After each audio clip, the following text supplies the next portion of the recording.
திருப்பாதம் நம்பி வந்தே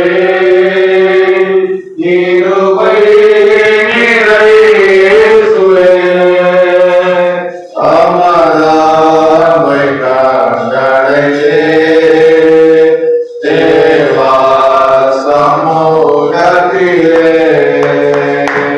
அமராமை கண்டடையே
Oh my God.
பாடல் இயேசு அழைக்கிறார், இயேசு அழைக்கிறார், ஆவலாய் உன்னை தம் கரங்கள் நீட்டியே இயேசு அழைக்கிறார், இயேசு அழைக்கிறார் என்ற பாடல்.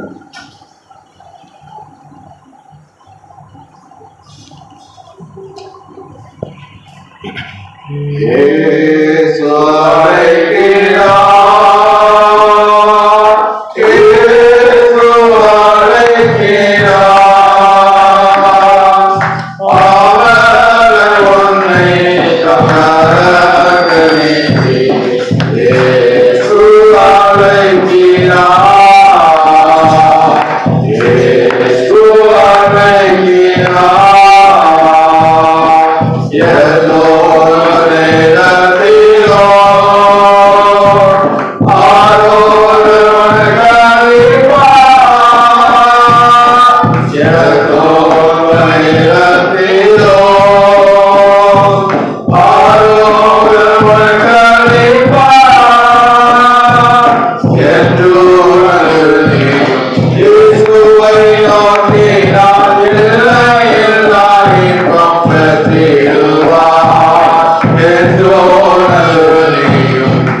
காத்திடவே இயேசு அழைக்கிறார்.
ஆண்டவர் ரட்சகருமாகிய இயேசு கிறிஸ்து இந்த பூமியிலிருந்து எப்படி எழுந்தருளி போனாரோ அப்படி மீண்டும் வருவார் என்பது தேவனுடைய திட்டமான வார்த்தையாக இருக்கிறது.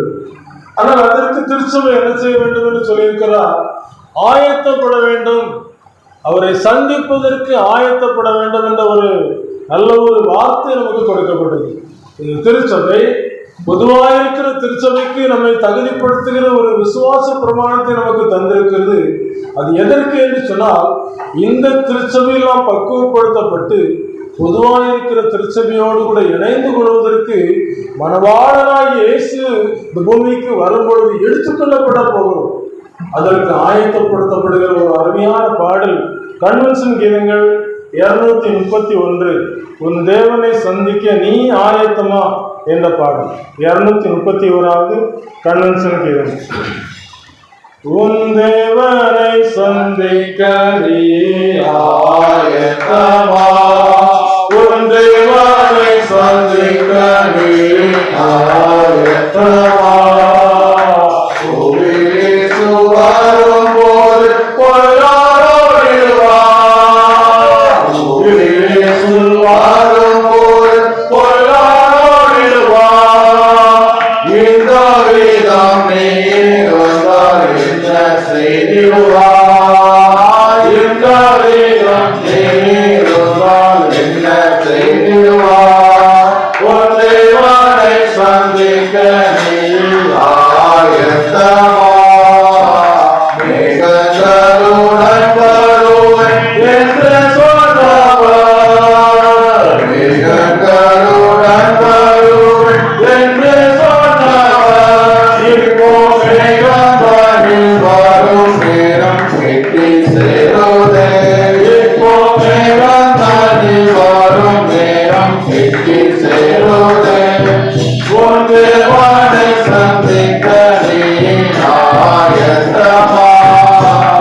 பாவங்களில் ஜீவிப்பவர் வாருமிடுவார். பாவங்களில் ஜீவிப்பவர் வாருமிடுவார். பரிசுத்தமாக்கப்பட்டோர் பரந்திடுவார். பரிசுத்தமாக்கப்பட்டோர் பரந்திடுவார். உன் தேவனை சந்திக்க இரக்கமுள்ள இந்த நாளில் இரக்கமுள்ள இந்த நாளில் என்னை சந்தித்து கொள்ளும் மன்னிப்புபர என்னை சந்தித்து கொள்ளும் மன்னிப்புபர உன் தேவனை சந்திக்க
காலத்தை கூட்டிக்கொண்டே இருக்கிறோம்.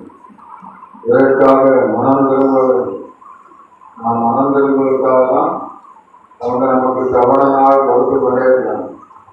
அதை நாம் உணர்ந்து உண்மையான இருதயத்தோடு மனம் திரும்ப வேண்டும். நரகத்தை பற்றிய ஒரு வெளிப்பாடு கொண்டு அவர்கள் வெளியிட்டிருக்காங்க ஒரு புத்தகம். அந்த புத்தகம் ஆங்கிலத்தில் தமிழையும் மொழிபெயர்த்திருக்கிறார்.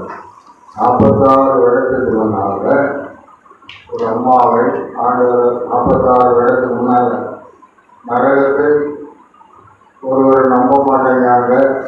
அதனால்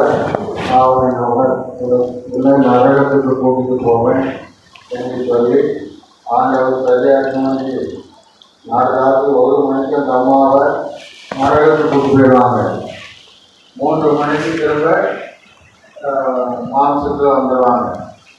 இப்படியாக அவங்க ஆவிக்குள்ள ஆகி அவங்க நரகத்துக்கு போய் ஏராளமான காரியங்களை பார்த்தார்கள். அதில் ஒரு இடத்துல எழுந்து கொண்டே இருக்கு. போய் நரக போய் ஒரு இடத்துல சேனையும் எழுந்து கொண்டே இருக்கு. அதில் ஒரு மனுஷன் அங்கே இருந்து இயேசுவை நம்புன்னு ஒரு மனுஷன் சொல்லிட்டு வந்தான். இந்த அம்மா உடனே கேட்டாங்க, நரகத்துக்கு இயேசுவை நம்பி ஒரு சொல்லாரு என்ன என்று அந்த அம்மா ஆண்டவர்கிட்ட கேட்டாங்க. உடனே ஆண்டவர் சொல்றாரு, இவன் என் ஊழியத்தை செய்தவன், இவன் ஒரு காலத்தில் என் ஊழியத்தை செய்தான், அவன் பண விஷயத்திலே உண்மையில்லை, வேற ஒரு பெண்ணை வைத்திருந்தான், அந்த பெண்ணை விட்டுவிடு, அந்த பாவம் வேண்டாம் என்று ஏராளமான கருத்தோட பிள்ளைகள் அவனுக்கு ஆலோசனை சொல்லியும் ஆண்டவர் மன்னிப்பார்னு சொல்லி இருதயத்தை கடினப்படுத்தி அவன் அந்த பாவ வாழ்க்கையை விட்டு விடலை. அவன் திடீர்னு மறைத்து இப்போ நரகத்துக்கு இருந்து இயேசுவை நம்புவது சத்தம் போட்டு கொண்டிருக்கிறான். அப்படி ஆண்டவர் சொன்னான்.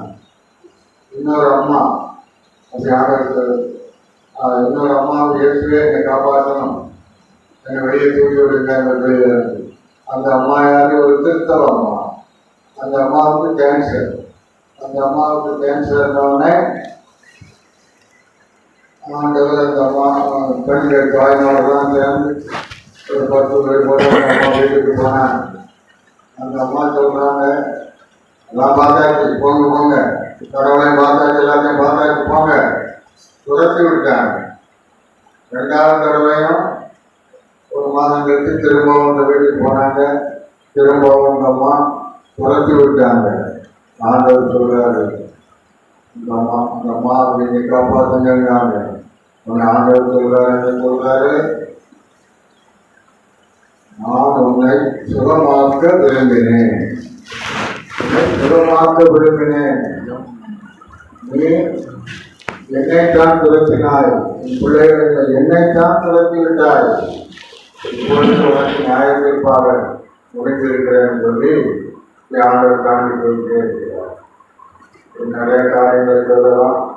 அதனால முதலாவது திரு எம்ஏ சாமியல் அவர்கள் சாட்சி சொல்வார்கள். தொடர்ந்து திருவண்ணை சேவை செய்தி சொல்வார். இறுதி ஜபத்தை கனசிங் நடத்துவார். யாரும் முழங்கால் படிடுவோம். இப்பொழுதும் விதித்தன் ஆரம்ப ஜபத்தை யாரும் முழங்கால் படிடுவோம்.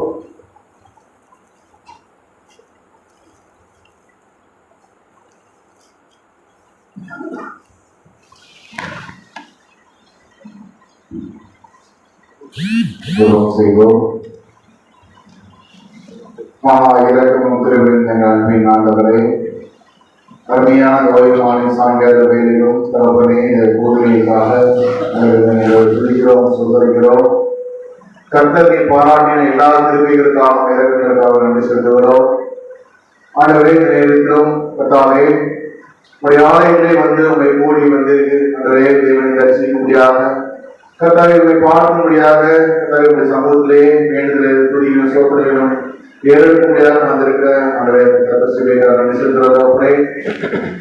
ஆண்டவரை இப்பொழுது திருச்சிவையாரோடு கர்த்தாவே நீ சாட்சி மூலமாக செய்தி மூலமாக கர்த்தாவே நீ பேசும்படியாக நாங்கள் ஜெபிக்கிறோம்ப்பா. ஒவ்வொருடைய இதயத்தையும் நீ திறந்தலுமே நாங்கள் ஜெபிக்கிறோம். மனக்கருத்தை திறந்தலுமே ஜெபிக்கிற தரப்புனே கர்த்தாவே அவருடைய ஆவி ஆத்மா சரீரம் எல்லாத்தையும் பார்த்து ஒப்புக்கொள்கிற தரப்புனே நீர் ஆட்கொள்வீராக தகப்பனே. ஆவியானவரே கர்த்தாவே நீ இடைவெளியாக தரப்புனே. சிறு பிள்ளைகள் தரப்புனே, பெரியவர்கள், தாய்மார்கள், வயதானவர்கள் எல்லாரோடும் நீங்க பேசுகிற தரப்புனே. கர்த்தாவே ராஜாதி ராஜாவை இயேசு கிறிஸ்து வரும்போது திருச்சிபையார் அனைவரும் கர்த்தாவே உண்மை சந்திக்க ஆயத்தப்படியாக மனமாட்டியாய் ஆயத்தப்பட்டு நாங்கள் ஜெபிக்கிறோம். கர்த்தாவே அவருடைய இதயத்தை திறந்தப்பா இப்பொழுது பேசுகிற வார்த்தைகள் அவர்களுடைய உள்ளத்திலே பேசும் நாங்கள் ஜெபிக்கிறோம். கிரியை செய்யும் நாங்கள் ஜெபிக்கிறோம். அவர்கள் திறந்த மனப்பூர்வமாய் தன்னை ஒப்புக் கொடுத்து கர்த்தாவே சமூகத்திலே சரணடைந்த கிருபைகளை ஒவ்வொருக்கும் கொடுக்கும் நாங்கள் ஜெபிக்கிறோம். இந்த கூட்டத்தை உங்களுக்கு பார்த்து ஒவ்வொரு மக்களும் கர்த்தர் பொறுப்படுத்துவீராக. ஆவியானவரை இடமெடுக்கிறாங்க. இயேசு ரட்சகர் மூலம் ஜெபிக்கிறோம். ஜீவன வல்லமையுள்ள பிதாவே, ஆமென்.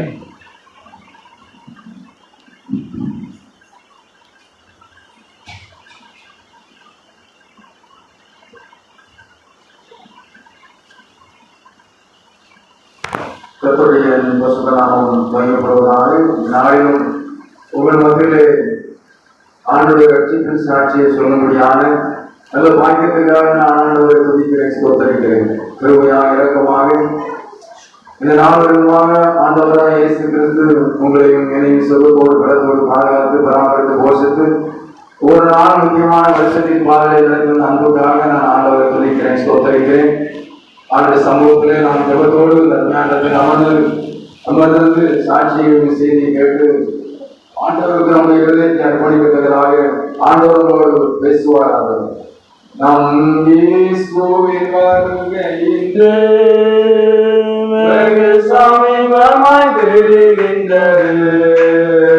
நம் இயேசுவின் வருகை இன்று வெகு சமீபமாய் தெரிகின்றது.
கர்த்தருடைய பரிசுத்த நாமம் மகிமைப்படுவதாக. 1959 ஆண்டிலே இந்த உலகத்திலே பிறந்தேன். 1988 ஆண்டு ஆண்டவராகிய இயேசு கிறிஸ்துவை சொந்த ரட்சகராக ஏற்றுக்கொள்ளும்படியான பாக்கியத்தை ஆண்டவராகிய கர்த்தர் எனக்கு தந்தார். 1959 1988 ஆண்டு வரையிலுமாக நான் உலக மனிதனாக ஆண்டவரை ஏற்றுக்கொள்ளாதவனாக பெயர் கிறிஸ்தவனாக லட்சியத்தின் ஆசீர்வாதத்தை பெற்றுக் கொள்ளாதவனாக இந்த உலகத்திலே வாழ்ந்தேன். 1984 ஆண்டு என்னுடைய திருமணம் நடைபெற்றது. 85 ஆண்டு நான் ஒரு தொழிலை செய்ய ஆரம்பித்தேன். அந்த தொழில் நிமித்தமாக பலவிதமான நஷ்டங்கள், பலவிதமான போராட்டங்கள், பலவிதமான நிந்தைகள், இப்படிப்பட்ட நாட்களிலே என்னுடைய வாழ்க்கையிலே நாம் ஏன் இந்த உலகத்திலே வாழ வேண்டும், ஏன் இந்த உலகத்திலே இருக்க வேண்டும், நாம் செத்துவிட்டால் என்ன, நம்முடைய கடன் பாரத்தினால் நம்ம இந்த உலகத்திலே வாழ முடியாது என்று சொல்லி நான் பலவிதமான குழப்பத்தோடு பலவிதமான நாட்கள் ஊரில் இருக்காதபடி வீட்டில் இருக்காதபடி அங்கும் இங்குமாக நான் அலைந்து சென்று உடன்குடி என்னுடைய சொந்த ஊர் உடன்குடி தூத்துக்குடி சொந்தங்களில் இப்படியாக இரவு நேரங்களில் சினிமா படங்களை பார்த்துவிட்டு இரவு நேரங்களில் பஸ் ஸ்டாண்டில் தங்கி படுத்து தூக்கி கொண்டு இப்படியான வாழ்க்கைகளை பலவிதமான போராட்டங்கள் இருந்தால் வீட்டுக்கு நான் செல்ல முடியாது. அந்த அளவுக்கு கடன் நான் கொடுக்க வேண்டிய பணம் கொடுக்க வேண்டிய மக்கள் என்னுடைய வீட்டு வாசல்களிலே காத்திருப்பார்கள். இப்படியாக பலவிதமான கஷ்டம், கடலின் அலை ஒரு ஒரு வாழ்க்கை இருந்தது. இப்படியாக வாழ்ந்த நாட்களிலே பலவிதமான ஒரு நாள் நான் ஆலய உடன்குடியிலே கிறிஸ்டியான நகரத்திலே ஞாயிற்றுக்கிழமை ஆலய ஆராதனை நான் கலந்து கொண்டு அந்த ஆலய ஆராதனை நான் வெளியே வந்து கொண்டிருக்கிறேன். ஒரு சகோதரருக்கு 25,000 ரூபாய் பணம் கொடுக்க வேண்டும்.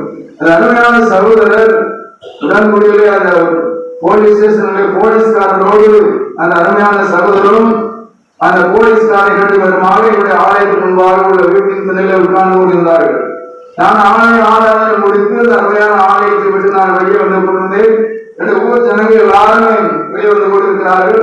நான் இந்த அருமையான சகோதரரையும் இந்த போலீஸ்காரனை பார்த்த உடனே என்னுடைய உள்ளம் நுழைந்துவிட்டது. நான் அப்படியே ஸ்தம்பித்து போய் என்ன செய்வது அறியாதவனாக தலைமுறையோடாக வந்து கொண்டிருந்தேன். உடனே அந்த அருமையான சகோதரரும் போலீஸ்காரரும் வந்து என்னை பிடித்தார்கள். பெரிய மன கஷ்டமாகிவிட்டது. என்ன செய்வது தெரியாதவனாக நான் தலைமுறையோடாக நின்றேன். உடனே எங்க ஊர்ல உள்ள பெரியவங்க வந்து பார்த்து அருமையான போலீஸ்காரரை பார்த்து, நீங்க போங்க, நான் தம்பி நான் நாங்க ஸ்டேஷன் கூட்டு வாங்கணும் பேசிக்கணும்னு சொல்லிட்டு அவங்க போலீஸ்காரர் அனுப்பிட்டாங்க. நாங்க வீட்டுக்கு வந்துட்டேன். இப்படி பலவிதமான போராட்டங்கள், பலவிதமான நிந்தைகள், பலவிதமான அவமானங்கள். ஏழு உலகத்தில் வாழ வேண்டும், உலகத்தில் வாழ்வதை நாம் செத்துவிடலாம் என்று சொல்லி நான் பல நாட்கள் நான் யோசித்துக் கொண்டிருந்தேன். இப்படியாக நான் ஒரு நாள் வாகனத்தில் பைக்கில் பைக்கில் சொன்னேன். அந்த அருமையான அந்த பைக்கை நான் ஓட்டி சென்று ஒரு சகோதரனுக்கு 10,000 ரூபாய் பணம் கொடுக்கணும். அந்த அருமையான உடல்குடியிலே வியாபாரம் செய்கிற ஒரு சகோதரர் அந்த அருமையான அண்ணாச்சிட்ட போய் நாம சொல்லிட்டு 2ஆம் தேதி தாரேன்னு சொல்லுவதற்காக நான் போயிருந்தேன். அந்த அருமையான சகோதரர் வியாபாரி அந்த அருமையான சகோதரர் முதலாளியை பார்த்து நான் பேசுவதற்காக அவருடைய கடைக்கு சென்றேன். என்னுடைய வாகனத்தை நான் அந்த கடைக்கு முன்பதாக நிப்பாட்டி விட்டு நான் அவரோடு போய் சொன்னேன். உங்களுக்கு நான் அந்த 10,000 ரூபாய் தரணும், நான் தந்துடுறேன், 2ஆம் தேதி தந்துடுறேன் சொல்லி குடிக்கவும் அவர் உடனே கடையில் உள்ள பையனை அழைத்து, தம்பி அந்த வண்டியத்துக்கு உள்ள கொடுத்து தம்பியை போக சொல்லுங்கன்னு சொல்லிட்டாரு. எப்படி இருக்கும்? பலவிதமான நிந்தைகள், பலவிதமான அவமானம் மத்தியிலும் பலவிதமான சோதனையோடு குடும்பத்திலே பலவிதமான போராட்டங்கள், மனைவியோடு பிரச்சனை. அப்படி எனக்கு 2 பிள்ளைகள் இருந்தாலும் எனக்கு மொத்தம் 3 பேர், 2 பெண் பிள்ளைகள், ஒரு பையன். 3 பேருடைய வாழ்க்கையிலும் ஆண்டு நல்ல திருமணக்காரர்களிலிருந்து குடும்பங்களாக்கி 3 பேரும் இன்றைக்கு நல்லபடியாக இருக்கிறார்கள். அவருடைய நாமத்துக்கு மகிமைப்படுவதாக. இப்படியாக அந்த நாட்களிலே ஒரு நாள் நான் யோசித்தேன், இப்படி நாம் வாழ்ந்து கொண்டிருந்தால் எப்படி நம்முடைய வாழ்க்கையை வாழ முடியும்? சந்தோஷமான வாழ்க்கை வாழ முடியாது. இந்த கடன் பாடத்தினால் இப்படி நாம் தவித்துக் கொண்டிருந்தோம் என்று சொல்லி யோசித்து ஒரு நாள் என்னுடைய வீட்டிலே நான் என்னுடைய தற்கொலை செய்து வேண்டும் என்று சொல்லி என்னுடைய இல்லத்தில் அப்பொழுது வீடு ஓட்டு வீடு தான் இருந்தது. என்னுடைய இல்லத்திலே நான் ஒரு நாள் இரவு நேரத்தில் என்னுடைய மனைவி, என்னுடைய பிள்ளைகள் 2 பேர், பெண் பிள்ளைகள் 2 பேரும் படுத்திருக்காங்க. நான் அன்றைக்கு ராத்திரி வேளையிலே மனைவி எல்லாம் தூங்குகிறவர்களை எழுதி, இன்றைக்கு நாம இனிமே செய்ய வேண்டும், தற்கொலை செய்ய வேண்டும் என்று சொல்லி வீட்டில் அந்த விட்டத்திலே நான் அந்த கையை போட்டு சேர்ல ஏறி நிறுத்தி இருங்க அப்படி பார்த்துட்டே இருக்கேன். என் பிள்ளைகளையும் என்னுடைய மனைவியும் பார்த்து உடனே இருக்கிறது. என்ன செய்வதற்கு தெரியாதவனாக நான் இடத்துல இருந்து அப்படியே நான் இறங்கிவிட்டேன். இப்படியாக பலவிதமான போராட்டங்கள், பலவிதமான எதிரிகள். ஏன் இந்த உலகத்துல வாழ முடியுமா, வாழ முடியாதா, அது நாம் என்ன செய்ய சொல்லி யோசித்து கொண்டிருக்கிற நேரத்தில் அருமையான 1988 ஆண்டிலே சகோதரன் மோகன்தாஸ் அண்ணன் மூலமாக என்னுடைய திருச்சபையிலே ஒரு ஊழியம் ஒழுங்கு செய்யப்பட்டது. அந்த நாட்களிலே நான் நன்றாக ஆயத்து செல்வேன். நான் எப்படிப்பட்ட சூழ்நிலை நிமித்தமாக நான் ஆயத்து செல்லாதபடி ஒரு பலவிதமான இடங்களுக்கு சென்று நான் என்னுடைய வாழ்க்கையை அனுப்பித்து வந்தேன். ஆனாலும் அன்றைக்கு என்னுடைய மனைவி சொல்வாள், எப்படியாவது இந்த கூட்டத்துக்கு வாங்க, அண்ணன் என்னுடைய அண்ணன் உங்களோட பேசுவாங்க, உங்களுக்கு யாரும் இந்த கடன் பாடத்திலிருந்து விடுதலை தருவாங்க. இதோடு மாத்திரமே என்னுடைய சட்டத்தில் ஒரு அப்பத்தி சென்ற விளைவின் வியாதியும் ஒன்று இருந்தது. நான் பணம் இல்லாததினால் அதற்கு மருத்துவத்துக்கு செலவு செய்ய முடியாதபடி அதையும் தாக்கி கொண்டு வாழ்க்கையை நான் வாழ்ந்து கொண்டிருந்தேன். முதலாம் மனைவி சொல்வார், உடனே மனுடைய வார்த்தையை கீழ்ப்படிந்து அந்த கூட்டத்துக்கு நான் கடந்து சென்றேன். 3 நாள் கூட்டங்கள் என்னுடைய திருச்சானூர் மேல்நிலைப் பள்ளி மைதானத்திலே நடைபெற்றது. நான் அந்த கூட்டத்துக்கு நான் எப்படி செல்வேன், மைதானத்திலே கடைசி பகுதியிலே அந்த காம்பவுண்ட் சுவருக்கும் காம்பவுண்ட் சுவரை ஏறி குதிச்சுதான் அந்த கூட்டத்துக்கு நான் சென்று கடைசியில் நான் தனியாக, ஏன்னா யாராவது பணம் கொடுக்கிற வாங்குறவங்க வந்து இவ்வளவு பிடிச்சிருவாங்களோ கேட்டுருவாங்களோ பயந்து பயந்து நான் வாழ்ந்து கொண்டிருந்தேன். இப்படியாக அந்த நாட்களிலே அருமையான அண்ணன் மூலமாக கர்த்தருடைய வார்த்தை கொடுக்கப்பட்டது. 3 நாட்களும் கடந்து கொண்டே 3 நாட்களிலும் அவங்க கடைசி நேரத்தில் ஜெப வேலைகளாக செல்லும் பொழுது ஜெபித்தார்கள். நிறைய பேர் பெற சொல்லி ஜெபித்தார்கள். 3வது நாளிலே என்னுடைய பெயரை சொல்லி சாமுவேல் என்று சொன்ன ஆண்டிலே தன்னுடைய சரீரத்திலே அப்போது சென்ற வியாதியினால் வியாதிப்பட்டு வேதனையோடு வாழ்ந்து வருகிறார் என்று சொல்லி என்னுடைய பெயரை சொல்லி என்னுடைய வியாதியை சொல்லி ஆண்டவர் அவர்களுக்கு நல்ல சுகத்தை கொடுக்கிறார் என்று சொல்லி அவர்களுடைய பெயரை சொல்லி ஜெபத்திலே சொன்னாங்க. உடனே அவங்க ஜெபம் முடிஞ்ச உடனே இந்த உள்ளத்தில் ஒரு பெரிய மகிழ்ச்சி, சந்தோஷம். அண்ணனுக்கு எப்படி என்னுடைய பெயர் தெரியும், என்னுடைய பலவீனம் எப்படி தெரியும், என்னுடைய வியாதி எப்படி தெரியும் என்று சொல்லி நான் அந்த நாளில் அந்த ராத்திரி வேளையிலே இந்த உள்ளத்திலே மகிழ்ச்சியோடு சந்தோஷத்தோடு நான் என்னுடைய வீட்டுக்கு சென்றேன். என்னுடைய வீட்டுக்கு சென்று என் மனைவிக்கு சொன்னேன், சாமுவேல்ங்கிறது அண்ணனுக்கு எப்படி தெரியும், தெரியாது. எப்படி தெரியும், நீங்க அவர்கிட்ட கேட்பீங்க. அது ஆண்டவர் அவங்களுக்கு வெளிப்படுத்திருப்பாங்க. என்னுடைய பலவீனத்தையும் சொல்லி என்னுடைய வியாதியை குணமாக என்று சொன்னோடனே என்னுடைய வாழ்க்கையிலே மிகுந்த நான் சந்தோஷமா இருக்கேன்னு சொல்லி என் மனைவியோடு நான் பேசினேன். மனைவி சொன்னால், நீங்கள் இந்த பலவீனம் வியாதி போய்விட்டது என்று சொல்லி நீங்கள் சந்தோஷப்படுவது சந்தோஷம் அல்ல, நீங்கள் மறந்து கொள்ள வேண்டும். நீங்க நிறைய பாவம் செய்திருக்கீங்க, நீங்கள் ரட்சிக்கப்பட வேண்டும், ஆண்டவராய் இயேசுவை சொந்த ரட்சகராய் ஏற்றுக்கொள்ள வேண்டும். நீங்கள் இந்த ராத்திரி வேலை இடத்துல ஒரு முடங்காலை முடக்கி இந்த இடத்திலிருந்து ஆளுடைய சமூகத்தில் இயேசுவே என்னுடைய பாவங்களை மன்னியும், இந்த உள்ளத்திலே வாழும், எனக்கு சமாதான நாளும் சந்தோஷம் தாரம் என்று சொல்லி நீங்க கேட்டீங்கன்னா அந்த ரட்சிப்பின் ஆசீர்வாதத்தையும் இதை விட பெரிய சமாதானத்தையும் சந்தோஷத்தையும் ஆண்டவராய கர்த்தர் உங்களுக்கு தருவார் என்று சொல்லி என்னோடு பேசி பல வசனங்களை சொல்லி வார்த்தைகளை சொல்லி ஆண்டுடைய சமூகத்திலே முழங்கால் பற்றி வெளியிட்டு ஜெபிக்க சொன்னார்கள். உடனே அந்த இடத்துல நான் கீழ்ப்படிந்தவனாக என்னுடைய இல்லத்திலிருந்து அந்த நாட்டில் வேலையிலே முழங்கால் படிட்டு ஆண்டுடைய சமூகத்தை நோக்கி பார்த்து நான் ஜெபிக்க ஆரம்பித்தேன். இயேசுவே என்னுடைய பாவங்களை மன்னியும், இந்த உலகத்துல வாழ்க்கை எனக்கு சமாதானம் தாங்க, இந்த வாழ்க்கையில் பலவிதமான போராட்டங்கள், கடன்பாடங்கள், வியாதிகள் எல்லாவற்றிலும் எனக்கு விடுதலை தாங்க என்று பாரதோடு நான் கண்ணீரோடு அந்த ராத்திரி வேலையிலே ஆண்டுடைய சமூகத்திலே நான் காத்திருந்து ஜெபிக்கும் பொழுது அந்த அருமையான ஆண்டவராய கர்த்தர் இந்த வாழ்க்கையில் என்னுடைய பாவங்கள் எல்லாவற்றை மன்னித்து இந்த ரட்சிப்பின் ஆசீர்வாதத்தை தந்து ஆண்டுடைய பசுத்தமான இரத்தத்தால் என்னை கழுவி பசுத்தப்படுத்தி ஆண்டவருக்கு மகிழ்ச்சியாக அந்த ராத்திரி வேளையிலே ஒரு பெரிய ரட்சிப்பின் ஆசீர்வாதத்தையும் சந்தோஷத்தையும் ஆண்டவராய கர்த்தர் எனக்கு தந்தார். இதோடு மாத்திரமல்ல, இந்த கடன் பாடங்களில் நான் எப்படி விடுதலை பெற வேண்டும் என்று சொல்லி ஆண்டுடைய சமூகத்திலே நான் ரட்சிக்கப்பட்ட பிறகு நான் எங்கள் அனைவரோடு சொல்லி நாங்கள் 2 பேருமா நாங்கள் ஜெபித்து சில காரியங்களை, சில கடன் பாடங்களை, ஒரு சில தங்க நகைகளை கொடுத்து இன்னும் பல பேருக்கு பணங்களை கொடுத்து இப்படியாக இந்த கடன்பாடுகள் ஆவற்றையும் ஆண்டவர் முடிக்க செய்தார். அதோடு மாத்திரமல்ல இந்த சரீரத்தில் உள்ள பலவீனத்தையும் ஆண்டவராய் கர்த்தர் மாற்றினார், நல்ல சுகத்தை தந்தார். 1988 ஆண்டு ஆண்டுடைய கிருபையினாலே ரட்சிப்பின் ஆசீர்வாதத்தையும் பலவிதமான கடன்பாடுகளிலிருந்து நல்ல விடுதலை தந்து இந்த நாளுமாக ஆண்டவருடைய கிருபையினாலே ஆண்டவருக்கு சாட்சியாக வாழும்படியாக ஆண்டவர் கொடுத்த கிருபைக்காக நான் ஆண்டவரை துதிக்கிறேன், ஸ்தோத்திரிக்கிறேன். கர்த்தராமே இந்த அருமையான சாட்சியை ஆசீர்வதிப்பாராக. நீங்களும் உங்கள் மத்தியிலே உங்களுடைய சமூகத்திலே ஆளுடைய சமூகத்திலே பாவங்களை அறிவித்து ரட்சிப்பின் ஆசீர்வாதத்தை பெற்று ஆண்டவரோடு வாழ்மையான பாக்கியத்தை நீங்கள் பெற்றுக்கொள்ள முடியாக இந்த நான்கோடு கேட்டுக்கொள்கிறேன். கர்த்தராமே இந்த அருமையான சாட்சி ஆசீர்வதிப்பாராக. ஆமென்.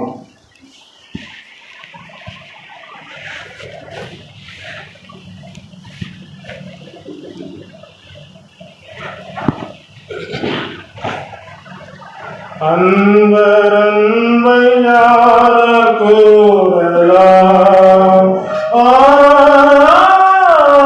ஆச்சரியம் அன்பாகவே இருக்கும் ஞானேசன்.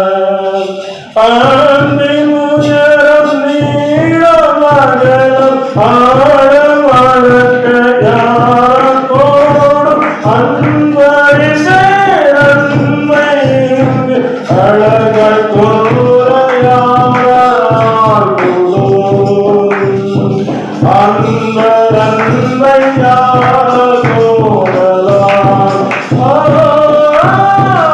ஆச்சரியம் அன்பாகவே இருக்கும் ஞானேசன்.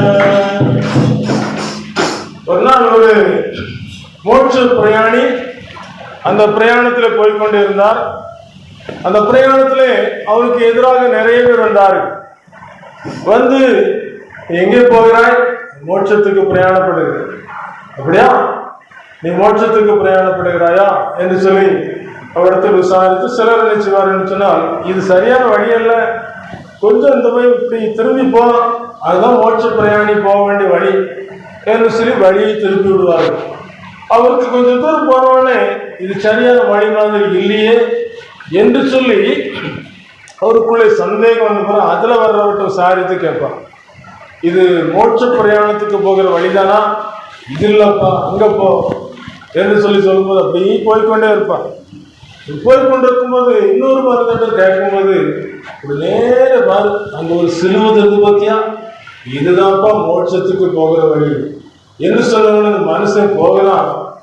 இந்த மனுஷன் அந்த சிலுவைக்கு பக்கத்துல போறவனே நீங்கிட்டே நீங்கிட்டே நீங்கிட்டே என் பாவபாரம் எல்லாம் நீங்கிட்டே நீங்கிட்டே நீங்கிட்டே நீங்கிட்டே என் பாவபாரம் எல்லாம் நீங்கிட்டே நீங்கி போயிட்டு சிலுவைக்கு பக்கத்தில் போறவனே பாவபாரமெல்லாம் நீங்கி நீ வாழ்க்கையில தான் உலகத்தில் பலவிதமான பாடுகளோட வருத்தத்தோடு கூட இந்த உலகத்தில் சஞ்சலப்பட்டு வாழ்ந்து கொண்டிருந்த எங்கள் வாழ்க்கையில சிலுவைக்கு பக்கத்தில் என்னைக்கு வந்தோமோ அன்னைக்கு ஒரு விடுதலை, அன்னைக்கு ஒரு மீட்பு, அன்னைக்கு ஒரு சந்தோஷம். அந்த சந்தோஷத்தை இன்னும் நாங்கள் எங்கள் வாழ்க்கையில கூடுதலாக பெற்றுக்கொண்டே இருக்கிறோம். இன்னைக்கு நம்ம ஏழைகளாக இருக்கும்போது நமக்கு அந்த பிரியாணின்னு சொன்னா அது என்னைக்கு கிடைக்கும், அது எப்படி இருக்கும்னு சொல்லி நம்ம யோசிப்போம். நான் போர்டிங்கில் படித்தேன். போர்டிங்கில் படிக்கும்போது கஞ்சி தான் கிடைக்கும். கஞ்சிக்கு கூட்டுக்கு ஒரு கொண்டக்கடலை துவையல் வைப்பாங்க. எனக்கு சொன்னால் எனக்கு 5 வயசா இருக்கும்போது அம்மா இறந்துட்டாங்க. அதனால ஒரு சாப்பாடுக்கு ஒரு வழியில் எங்கள் அப்பா கஷ்டப்பட்டவங்க ஒரு ஜவுளி கடையில் வேலை பார்த்தாங்க. ஆனால் மக்கமான பிடிச்சி ஏசு கிறிஸ்துவின் அன்பு ஊர்வரா பிரசங்கம் பண்ணாங்க.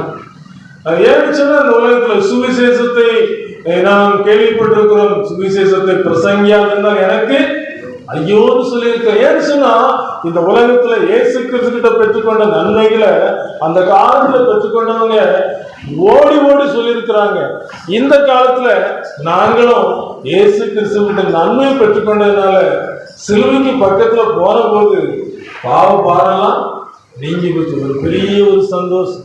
உலகம் கொடுக்கக்கூடாத ஒரு சமாதானம்.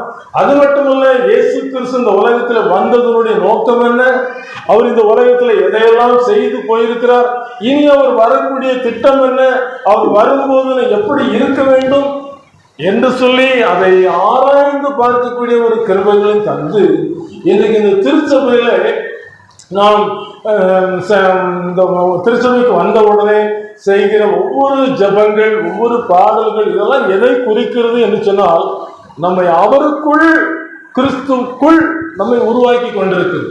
நம் உலகத்துக்குள் போகும்போது என்ன செய்யறோம், உலகத்துக்குள்ள என்ன செய்யறோம், முங்கிடுறோம். சினிமாவுக்குள் போனோட என்ன செய்யறோம், சினிமாவுக்குள்ள முங்கிடுறோம். அதாவது ஒரு டிவி தொடர் பார்த்தா அதுக்குள்ள முங்கி நம்ம இருதயம் எங்க போகுதோ அங்க என்ன செய்யும், முங்கி போயிடும். ஆனால் இந்த திருச்சபைக்குள் வரும்பொழுது இது கிறிஸ்துவுக்குள் நாம் எப்படி வாழ வேண்டும், கிறிஸ்துவுக்குள் நாம் எப்படி வளர வேண்டும், கிறிஸ்துவுக்குள் நாம் அறிந்து கொள்ள வேண்டிய உயர்ந்த சிறந்த காரியங்கள் என்ன என்று சொல்லி இவைகள் எல்லாவற்றையும் நமக்கு கற்றுக் கொடுக்க முதலாவது அந்த உலக திருச்சபையில் பார்க்கும் பொழுது நம்மோடு கூட அவர் உடன்படிக்கை செய்து கடந்து போயிருக்கிறார். இந்த உலகத்தில் ஆதாம் ஏவாளை படைத்த ஆண்டவர் நோவாவின் காலத்திலே முதலாவது இந்த பூமியை அழிக்கும் போது ஒரு உடன்படிக்கை செய்தார். இனி இந்த பூமியை ஜலத்தினால் அழிப்பதில்லை சொல்லி மழைகள் வரும்போது வானவில் தோன்றும். அது அவர் ஒரு உடன்படிக்கை. இன்னைக்கு இந்த உலகத்துல உலக மக்கள் எல்லாருக்கும் தேவன் செய்திருக்கிற உடன்படிக்கை என்ன, நம்முடைய சொந்த குமாரனை உலகத்துக்கு அனுப்பி அவருடைய ரத்தத்தின் மூலமாக ஒரு உடன்படிக்கை. இன்னைக்கு அநேக தலைவர்கள் தேசத்து ஒவ்வொரு நாடுகளுக்காக செல்கிறார்கள், அங்கு உடன்படிக்கை கையெழுத்திடுகிறார்கள். இந்த காரியங்களுக்கு நாம் சேர்ந்து செயல்படுவோம், இதன் மூலமாக நாம் முன்னேற்றம் அடைவோம் என்று சொல்லி இந்த தேச தலைவர்கள் உடன்படிக்கை செய்கிறார்கள். இன்றைக்கு தேவன் நம்மோடு கூட செய்திருக்கிற உடன்படிக்கை லாபம் என்ன, அந்த உடன்படிக்கையின் அடிப்படையே அன்புதான். இந்த அன்பினால் நாம் எதை பெற்றுக்கொள்ள வேண்டும் என்று சொல்லி வேதவசனம் திட்டமும் தெளிவாக சொல்லுகிறது சொல்லி பார்க்கும் பொழுது 1 பேதுரு 1 அதிகாரம் 8-9 சொல்லுகிறது, அவரை நீங்கள் காணாமல் இருந்தும் அவரிடத்தில் அன்பு கூறுகிறீர்கள், இப்பொழுது அவரை தரிசியாமல் இருந்தும் அவரிடத்தில் விசுவாசம் வைத்து சொல்லி முடியாததும் மகிமையால் நிறைந்ததுமாய் இருக்கிற சந்தோஷம் உள்ளவர்களாய் கடிகூர்ந்து உங்கள் விசுவாசத்தின் பலனாகிய ஆத்தும ரட்சிப்பை அடைகிறீர்கள். எனக்கு நாம் இயேசு கிறிஸ்து வாழ்ந்த காலத்தில் இருந்தவர்கள் அவரை பார்த்திருக்கிறார்கள், அவருடைய போதனையை நேரடியாக கேட்டிருக்கிறார்கள், அவர் எப்படி இருப்பார் என்ற ஒரு தோற்றத்தையும் அவர் பார்த்திருக்கிறார்கள், நாம் பார்க்கவில்லை. ஆனால் வேதத்தின் வசனத்தின்படி இந்த இயேசு நன்மை செய்கிறவராய் சுற்றி திரிந்தார், அவர்கள் எந்த தீமையும் காணப்படவில்லை, நன்மை செய்கிறவராய் சுற்றி திரிந்தார். ஒரு நாள் ஒரு சம்பவம் நடந்தது. எப்படி என்று சொன்னால், இங்க ஒரு ஊழியக்காரர் ஜோமணிக்கிட்டு இருக்கிறாரு. இப்படி ஜோமணிக்கிட்டு இருக்கிற ஊழியக்காரரை தட்டி ஆண்டவர், நீ திருச்செந்தூர் கவர்மெண்ட் ஆஸ்பத்திரிக்கு போ, அங்க ஒரு மனுஷனுக்கு நீ சுவிசேஷம் சொல்ல வேண்டும் என்று சொல்லி அனுப்பி அங்க இருக்கிற அந்த அரசாங்க ஆஸ்பத்திரியில போய் இந்த மனுஷர் போய் ஒரு ஆவியானவர் சொல்லுகிறாரு, அந்த ஆளில்லாம இருக்கிற அந்த இடத்துல உட்கார்ந்துக்க அப்படின்னு சொல்லி சொல்லுகிறார். இப்படி சொன்ன உடனே அவர் போய் உட்கார்ந்துட்டார். கீழ்ப்படுகிற ஊழியக்காரர் இப்படி உட்கார்ந்த உடனே அங்கிருந்து ஒரு வயதானவர் நடந்து வர்றார். வந்து அவருடைய படுக்கையில் இந்த மனுஷன் உட்கார்ந்த உடனே, ஐயா நீர் யாரையா, என் படுக்கையில் உட்கார்ந்து இருக்க, என்ன விஷயம் அப்படின்னு சொல்லி விசாரிக்கும் போது, இயேசு உன்னை நேசிக்கிறார், இயேசு மேல் அன்பா இருக்கிறார், அவர் என்னை உன்னிடத்துல அன்பை சொல்வதற்கு அனுப்பி இருக்கிறார், அவர் உன்னை கைவிட மாட்டார். சொன்ன உடனே அவரை மார்க்க அழுதுட்டார். ஏன்னு சொன்னா அவருடைய வியாதி, அவருடைய கஷ்டம் நீங்காததுனால மாத்திரை வாங்கி சாப்பிட்டுட்டு அண்ணன் சொன்னது போல வாழ்க்கை முடிச்சதுன்னு சொல்லி நினைச்சவர்.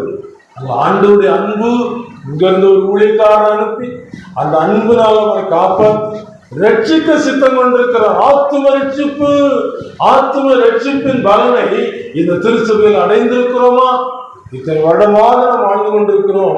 இந்த ரட்சிப்பை நிச்சயித்துக் கொண்டு ஆண்டவர் சொல்லுகிற காரியம், வெளிப்படுத்தின விசேஷம் 3ஆம் அதிகாரத்தின் 1ஆம் வசனத்தின் பின்பாகத்தில் சொல்லுகிறார், நீ உயிருள்ளவன் என்று பெயர் கொண்டிருந்தும் செத்தவனா இருக்கிறாய் என்று சொல்லி அந்த வசனத்திலே திருச்சபை குறித்து சொல்லுகிறார். காரணம் என்னவென்று சொன்னால், ஆத்ம ரட்சிப்பை குறித்து அவர்கள் கேள்விப்படவில்லை. ஆத்ம ரட்சிப்பை குறித்து ஒருவேளை கேள்விப்பட்டிருந்தாலும் அந்த ரட்சிப்பை பெற்றுக்கொள்ளாமல் ஆத்ம ரட்சிப்பு பெறாத ஒரு மனிதர்களாக நிச்சயமில்லாத வாழ்வு இன்றைக்கு நீங்கள் கடந்து வந்திருக்கிற நீங்கள் எல்லாரும் ஆண்டவருடைய தயவினாலே இந்த ரட்சிப்பை பெற்றுக்கொண்டவர்களாக நீங்கள் கடந்து செல்ல போகிறீர்கள். ஏனென்று சொன்னால், இந்த ஆவியானவர் உங்கள் மேல் வைத்திருக்கிற அந்த அன்பை, இந்த விசுவாசத்தின் மூலமாக கிடைக்கிற அந்த ஆத்தும ரட்சிப்பை இன்னைக்கு உங்களுக்கு கொடுப்பதற்காகவே எங்களை கொண்டு வந்திருக்கிறோம்.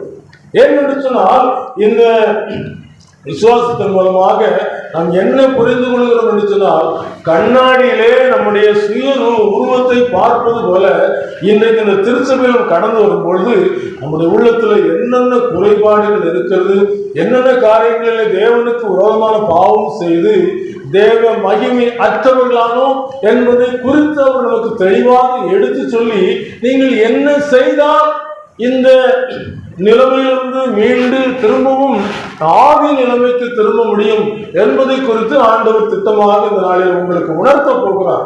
அதற்காக தான் பரிசுத்த ஆவியானவர் கொடுத்த வார்த்தை, நீங்கள் காணாமல் இருந்தும் அவரிடத்துல விசுவாசம் வைத்திருக்கிறீர்கள், அவரிடத்துல அன்பு கூர்ந்து. ஏனிடத்துல இயேசு கிறிஸ்து வாழ்ந்த காலத்திலே அவருடைய போதனைகளை கேட்டவர்கள் அநேகர் என்ன செய்தார் சொன்னால், இது கடினமான உபதேசம், இந்த கடினமான உபதேசத்தை யார் கேட்டு விசுவாசிக்க முடியும் சொல்லி நிறைய பேர் பின்வாங்கி போனாங்க. இன்னைக்கு பின்வாங்கி போகிற மக்கள் நிறைய பேர் இருக்கிறாங்க. ஏன்னு சொன்னா, உலகம் அவங்களுக்குள்ள இருக்கு. அது மட்டுமல்ல, உலகத்தினுடைய பண ஆசை இருக்குது. யூதாஸ் காரியத்தை பணப்பையை வச்சிருந்தான், கடைசியில் பணப்பை தான் அவனுக்கு ஆபத்தாயிட்டு. 30 வெள்ளி காசுக்கு காட்டி கொடுத்துட்டு ஆண்டு கொண்டு செத்து விட்டான். வாழ்க்கை முடிந்து விட்டது, ஆத்மாவை இழந்து விட்டான். மார்க்கு 8:35-37 சொல்லப்பட்டது. மனுஷன் தன் ஜீவனத்துக்கு ஈடாக என்னத்தை கொடுப்பான்? சொத்து சுகம் இருக்கலாம் எல்லாருக்கும். ஆனால் இந்த ஆத்மாவுக்கு ஈடாக என்னத்தை கொடுப்பான்? ஒன்றும் கொடுக்க முடியாது. ஆகினால்தான் நம்ப வேண்டாம், நம்ப வேண்டாம், இந்த பொய்யுலகை நம்ப வேண்டாம், நம்ப வேண்டாம், நம்ப வேண்டாம், இந்த பொய்யுலகை நம்ப வேண்டாம். தேசக்காரே துரோகம் செய்யோ, தேசக்காரே துரோகம் செய்யோ, இந்த வாழ்வுலகை நம்ப வேண்டாம், இந்த வாழ்வுலகை நம்ப வேண்டாம்.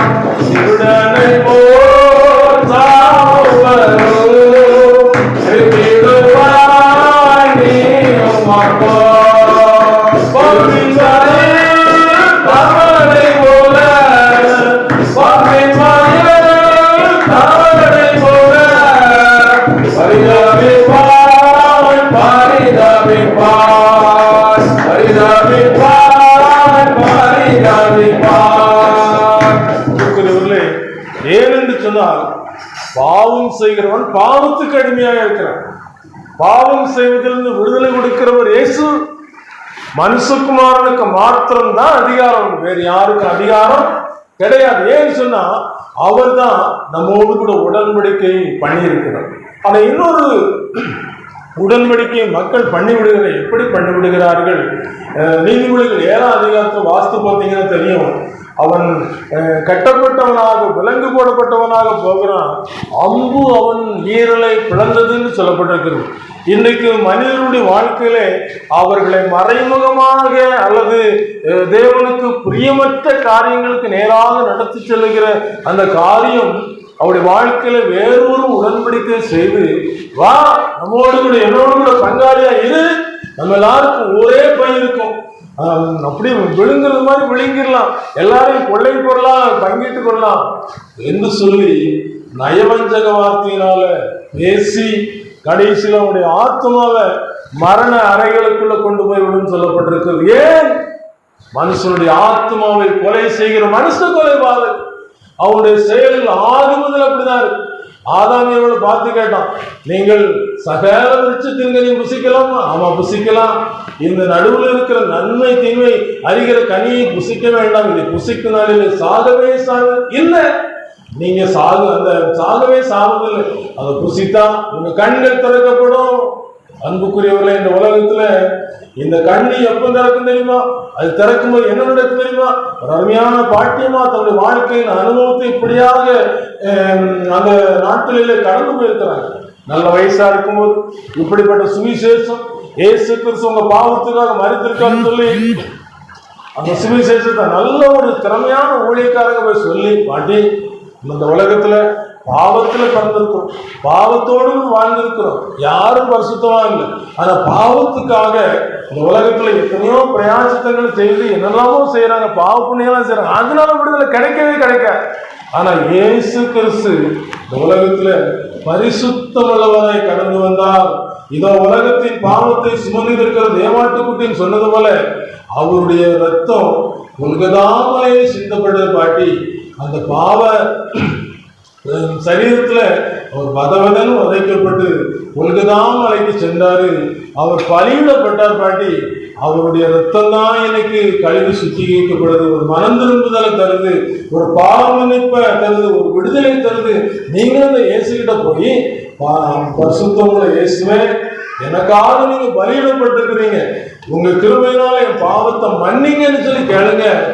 இயேசு உங்களை மன்னிப்பார் பாட்டி. ஏன்னு சொன்னா, இயேசுநாதர் பாதம் தேடு, இப்பயிர்ந்தே பெற்றுக் கொள்வார். இயேசுநாதர் பாதம் தேடு, இப்பயிர்ந்தே பெற்றுக் கொள்வார். குருசின்பம்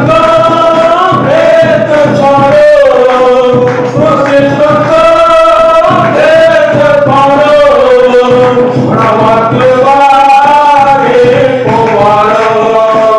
குருசின்பம் ஏற்றப் பாரோ, அழைப்பு கொடுக்கப்பட்டது. நல்ல தெளிவான ஒரு நிலைமையில இருக்கும்போது சிலுவையில் தூங்குது இயேசு பாருங்கள். அவர் உங்க பாவத்தெல்லாம் மன்னித்து ஒரு நல்ல ஒரு விடுதலை தருவார், உலகங்களுக்கு கூட சமாதானம் தருன்னு சொல்லி ஒரு நல்ல ஒரு அழைப்பு. பாட்டி சொல்லிட்டாங்க, அவங்க வேற வழிபாட்டில் இருந்தாங்க. இதுக்கு எந்த வழிபாட்டில் இருந்தாலும் பாவம் மன்னிப்பு உண்டா, பாவம் தொடர்ந்து பிடிக்கும், பாவம் எலும்போடு ஒட்டிக்கொள்ளும், கடைசியில கல்லறத்தோடு படுத்திருக்கும். அங்க எழுதியிருக்கும், நல்ல போராட்டத்தை போராடினேன், ஓட்டத்தை முடித்தேன், விசுவாசத்தை காத்துக்கொண்டு எழுதி வச்சிடலாம். ஆனா என்றைக்காவது பாவம் மன்னிப்பை நிச்சயித்தவங்க பெற்றுக்கொண்ட ஒரு அனுபவம் இருக்குமா?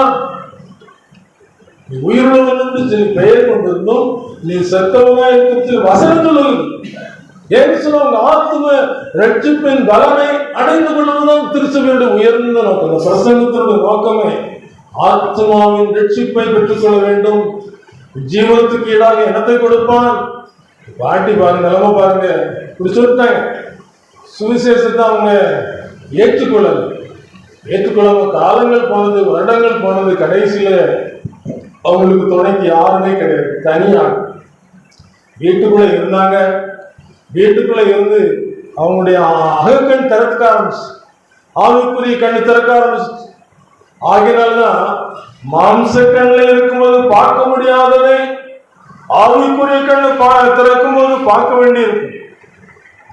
ஆவிக்குரிய உலகம் ஒன்று இருக்கிறது. சாது சுந்தர் சிங் தெளிவா சொல்றாரு, மாம்சத்துக்குரிய நிலைமையில இருக்கும்போது மனுஷனுக்கு இருக்கிற ஒரு போராட்டம் மாம்சத்தோடு ரத்தத்தோடும் இல்ல, துரைத்தனங்களோடு அதிகாரங்களோடும் உலகத்துல பொருளாதார ஆவியல் சேனைகளோடு போராட்டம் உண்டு.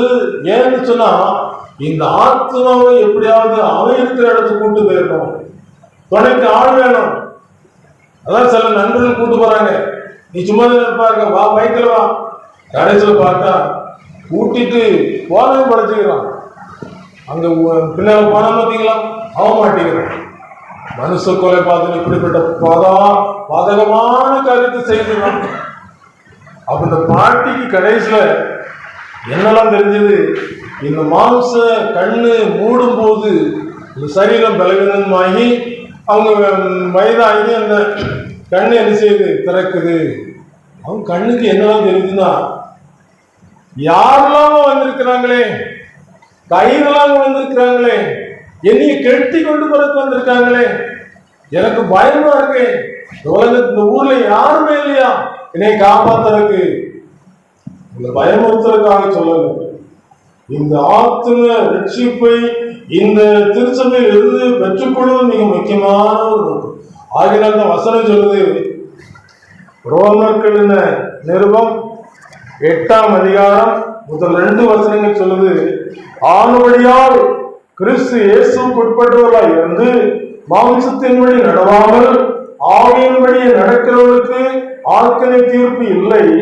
கிறிஸ்து இயேசுவினாலே ஜீவனுடைய ஆவியின் பிரமாணம் என்னை பாவம் மரணம் என்பவைகளின் பிரமாணத்திலிருந்து விடுதலையாக்கிட்டு மாம்சத்தின்படி நடவாமல் மாம்சத்தின் படி நடக்கிறதுக்கு ஒரு வழி இருக்குது, ஆவியின்படி நடக்கிறது நம்முடைய திருச்சபையின் வழி. ஆவிக்குரிய காரியங்கள் என்ன?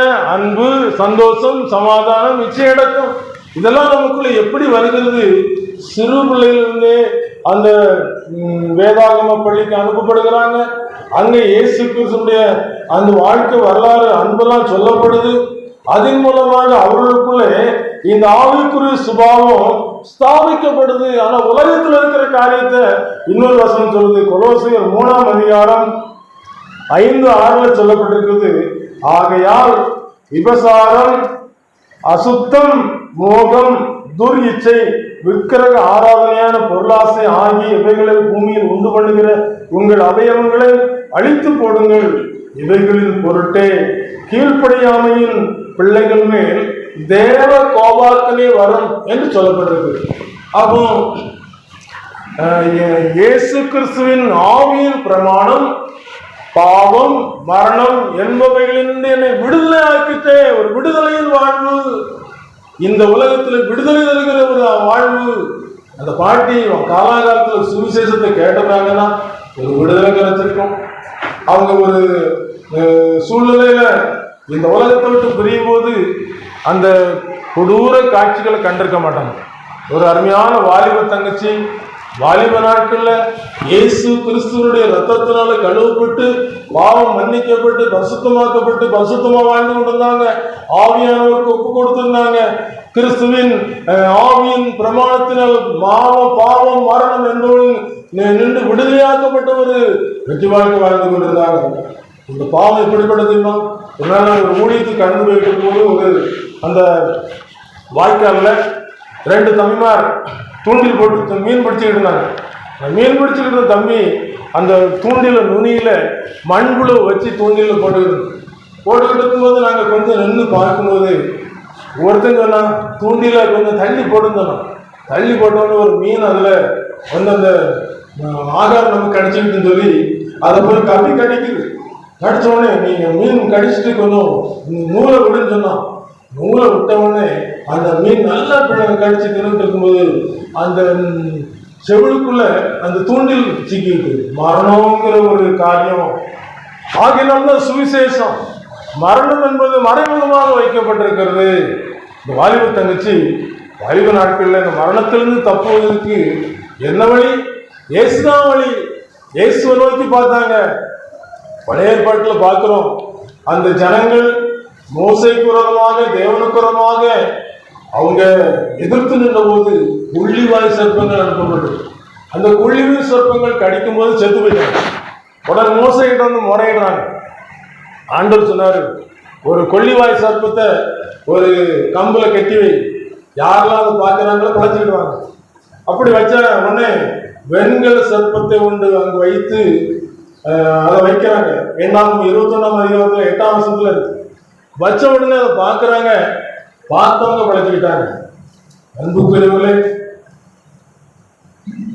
சிலுவை நாதரே இயேசுவின் பேரோடு வீசிடும் தூய கண்கள் என்னை நோக்கி பார்க்கின்றன, தம் காயங்களையும் பார்க்கின்றன.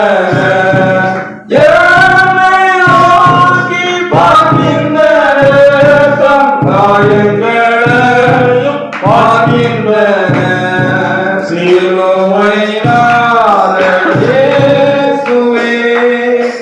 புதிய ஏற்பாட்டு காலத்துல அவன் மீட்கப்படும் சொன்னா, இந்த பாவ கடியிலிருந்து நீக்கப்படும் சொன்னா, இந்த தூண்டிலுக்குள்ள மாட்டாம தப்பணும் சொன்னா, அந்த பாவங்கிற காரியத்தில் ஒரு விடுதலை படணும் சொன்னா, சிலுவை நோக்கி பாரு.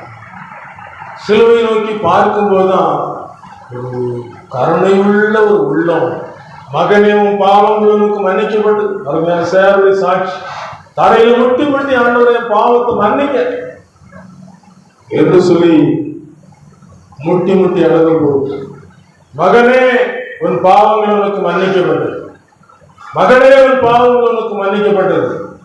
மன்னிக்கப்பட்ட உடனே அவங்க சந்தோஷமாக ரட்சிப்பின் சந்தோஷத்தோடு கூட வாழ்ந்து கொண்டிருந்தாங்க.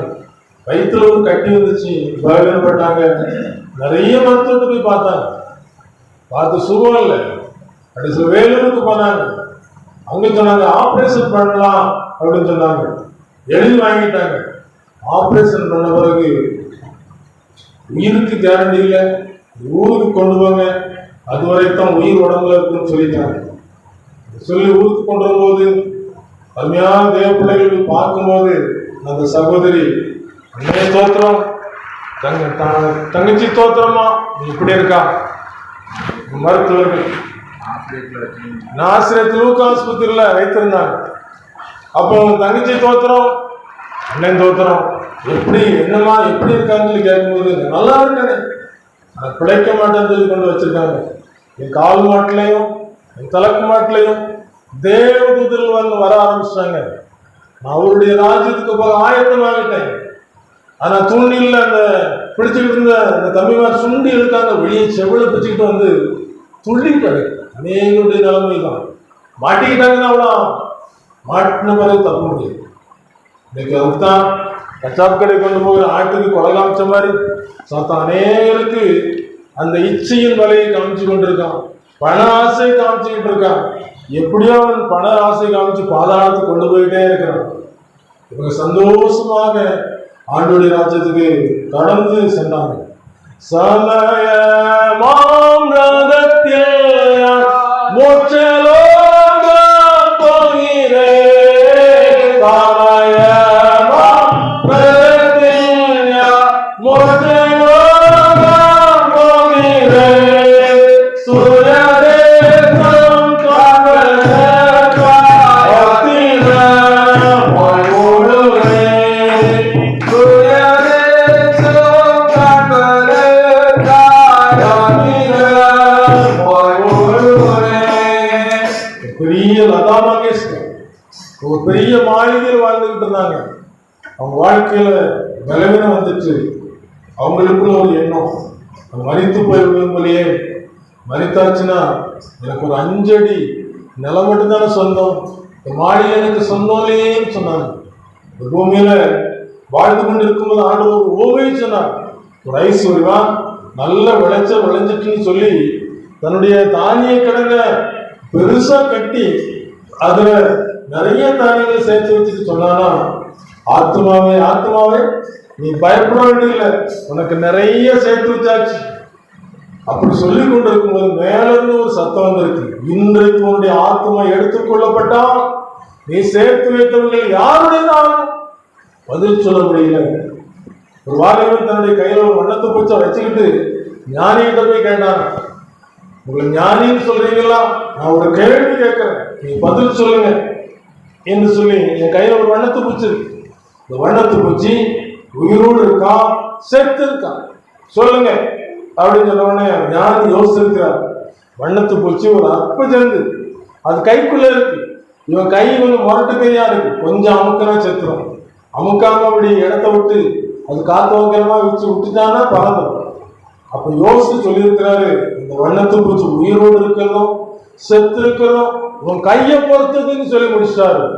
இன்னைக்கு நம்முடைய வாழ்க்கையில இந்த ஆத்ம ரட்சிப்புக்காக ஏதாவது பிரயாசப்படுறோமா, ஏதாவது யோசிக்கிறோமா, என் ஆத்மா பாதாளத்துக்கு போயிடக்கூடாதுன்னு சொல்லி யோசிக்காமா. ஒரு நாள் மிஷினரி படித்ததில் ஒரு அருமையான வாலிப தம்பி நல்ல ஓடி ஓடி மிஷினரி பணிகள் செய்து கொண்டிருந்தான். அவனுக்கு ஒரு பலவீனம் உண்டு. ஆகினால மிஷினரிகள் நினைச்சுவாங்கன்னு சொன்னா அவனுக்கு சில சத்தான ஆகாரங்களை கொடுத்துதான் அனுப்புவாங்க. ஒரு நாள் என்ன செய்தான், சத்தான ஆகாரங்களை சாப்பிடாம போயிட்டான். அவனுக்கு ஃபிக்ஸ் வந்துச்சு. வந்த உடனே மிஷனரிகள் ரொம்ப சத்தம் போட்டாங்க, நீங்க சொல்ல மீறி இப்படி போயிட்டான்னு சொல்லி ரொம்ப திட்டினோடனே தனியாக அறைக்குள்ள போய் அழுதுட்டாங்க. அழுது அப்படி தூங்கிட்டான். ஒரு சொப்பனை கண்டிருக்கான். சொப்பனத்துல அவனுடைய அம்மாவும் அவருடைய அப்பாவும் போல தோற்றத்துல 2 பேர் வந்து, நீ இந்த ஆட்கள் கூட போகாதுன்னு சொன்னோம்ல, நீ ஏன் போன, எங்க பின்னால வான்னு சொல்லி கூட்டு போயிருக்கிறாங்க. கூட்டு போய் ஒரு பெரிய பாதாளம் மாதிரி தெரிஞ்சிருக்கு. அதுல விட்டுட்டு மறைஞ்சிட்டாங்க. ஐயோ இயேசுவே அப்படின்னு சொல்லி அலறி முடிச்சுட்டான். அதுக்கு பார்த்தா யோசித்திருக்கான், இது திட்டமா தருது. இயேசு கிறிஸ்து நமக்கு ஜீவனை கொடுக்க வந்தார், விசாதங்களை கொல்றதுக்கு, பாதாளத்தில் தள்ளுறதுக்கு, அழிக்கிறதுக்கு வந்திருக்கான். மரணத்துக்கு பின் ஒரு வாழ்க்கை இருக்கிறது.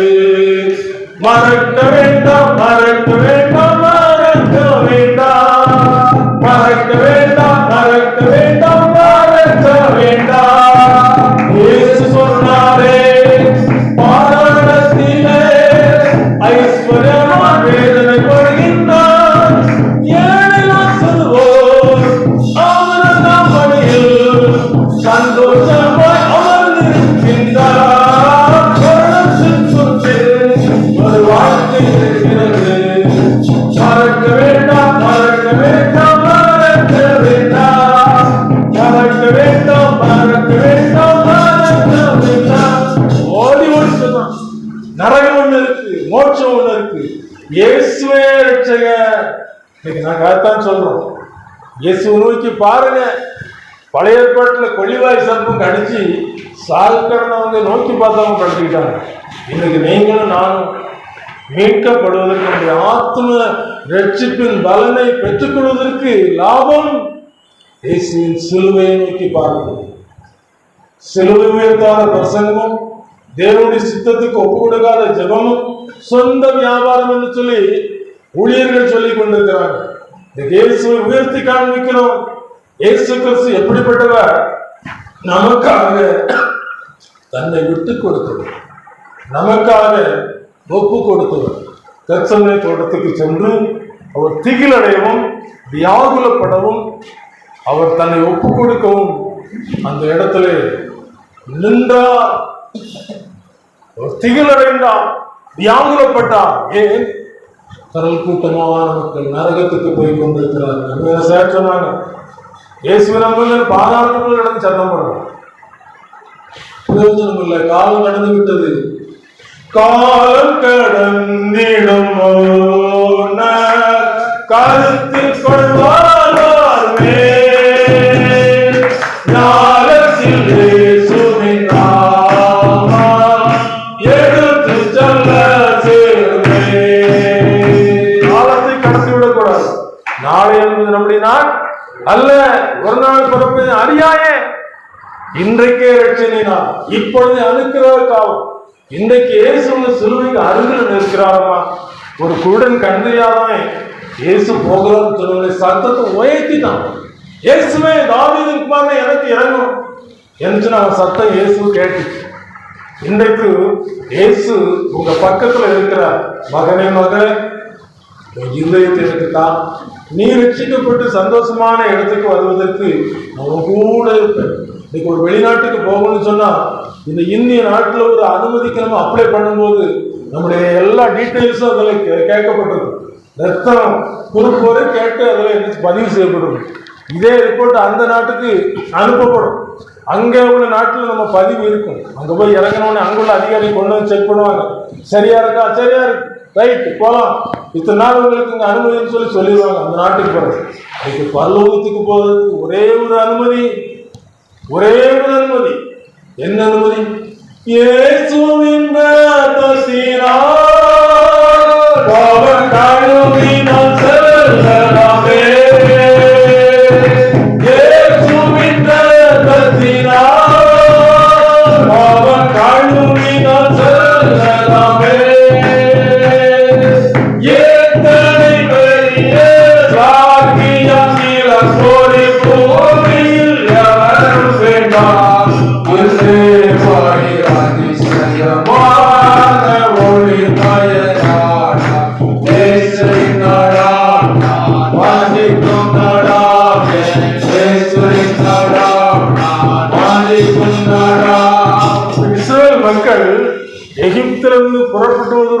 மோசே அனுப்பப்பட்டாரு, கடந்து வந்தாங்க. செங்கடல் வந்துச்சு. ஐயோ போறோம்னு நினைச்சாங்க. ஆனா செங்கடல் ரெண்டாக பிளந்தது. பார்வோனும் அவருடைய சேனைகளும் இருதயத்தை கடினப்படுத்தினாங்க. கர்த்தர் இருதயத்தை கடினப்படுத்தி பார்வோனும் அவருடைய சேனைகளும் மாண்டு போனாங்க. இஸ்ரவேல் ஜனங்கள் காக்கப்பட்டாங்க. அவங்களுக்கு கடந்து வரும்போது இரவுல அக்னி ஸ்தம்பம், பகல்ல மேக ஸ்தம்பம். எவ்வளவு அன்புள்ள ஆண்டவர் காப்பாற்றுற. இன்னைக்கு இயேசுவின் பின்னாக வருகிற மக்களுக்கு இந்த உலகத்திலே பாடுகள் உண்டு, நெருக்கங்கள் உண்டு. நான் உங்களை திக்கற்றவர்களாக விடேன், உங்களிடத்தில் வருவேன். இஸ்ரவேல் மக்களை நான் தனியாக பிரித்தெடுத்தேன்னு சொல்லி இருக்கிறார். ஏன்னா நீங்க எனக்கு பரிசுத்த ஜனம். இந்த ஆண்டவரை பார்க்கும் பொழுது அவர்கிட்ட ஒரு குறையும் கிடையாது. நான் பரிசுத்த பரிசுத்த பரிசுத்தர் சொல்லி சொல்லியிருக்கிறேன். ஏசாயா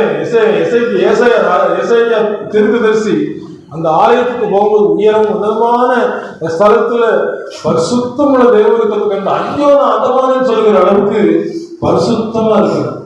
இன்னைக்கு நம்ம இயேசுவை நோக்கி பார்க்கும்போது ஒரே ஒரு காரியம் கிடைக்குது. நான் பாவினாலும் நீ வாசத்தம் சிந்தினீர் வாயன்று என்னை நாளத்தீர் வந்தேன் வந்தேன் வந்தேன் பாவி என்ற ஒரு உணர்வு கிடைக்கும். ஏன்னு சொன்னா அவர் பரிசுத்தர், ஒரு பாவம் செய்யவில்லை. பக்கத்துல 2 கலர்கள் அடிக்கப்படாங்க, அதுல பரியாசமானாங்க. ஆனா ஒரு கலருக்குள்ள ஒரு மனமாற்றம் வந்துச்சு. ஐயோ நாமும் நியாயப்படி தண்டிக்கப்படுறோம், ஒரு தவறு செய்யலையே. எதுக்காக ஒப்பு கொடுத்தா? ஜனங்களின் பாவத்தை நிவர்த்தி செய்வதற்காக. இயேசு என்றால் அர்த்தம் என்ன? அவர் தமது ஜனங்களின் பாவங்களை நீக்கி ரட்சிக்கிறவன். இன்றைக்கு ரட்சித்துக் கொண்டுதான் இருக்கிறார். ஒரு ஊழியக்காரர் நிறைய ஊழியர்களை செய்துவிட்டு ஒரு டயர்டா படுக்க வரும்போதும் ஏத்து அறையில ஒருத்தன் ஒரு மனுஷன் இருக்காப்பா, அவனுக்கு கொஞ்சம் என்னை பத்தி சொல்லிட்டு நீ ஓய்வெடுத்துக்கன்னு சொல்லி ஒரு ஆவியானவர் சொல்லியிருக்கிறார். 2-3 நேரம் சொல்லி அவர் படுக்க வைத்தார். திடீர்னு அங்க அறக்குள்ள பெரிய கூட்டம் சத்தம் கேட்குது. என்ன சொன்னா வாழ்க்கை முடிச்சுக்கிட்டான். இவ்வளவு அன்புள்ள ஆண்டவர், இவ்வளவு கரிசனை உள்ள ஆண்டவர், உங்கள் ஆத்மா விளையாடுறது ஆத்மாவுக்கு ஈடாக ஒண்ணு கொடுக்க முடியாது. ஏன்னு சொன்ன அந்த உலகத்துல ஒரே தரம் நம்முடைய வாழ்க்கை, ஒரே தரம் இந்த இயேசு கிறிஸ்து ரத்தத்தினால கழுவப்படுகிற ஒரு அனுபவம். அன்றியும் ஒரே தரம் மறிப்பதும் பின்பு நியாயத்தீர்ப்பு அடைவதும் மனுஷனுக்கு நியமிக்கப்பட்டிருக்கப்படியே அவர் அதற்காக தான் அழைத்திருக்கிறார், அதற்காக தான் ஒப்பு கொடுத்திருக்கிறார்.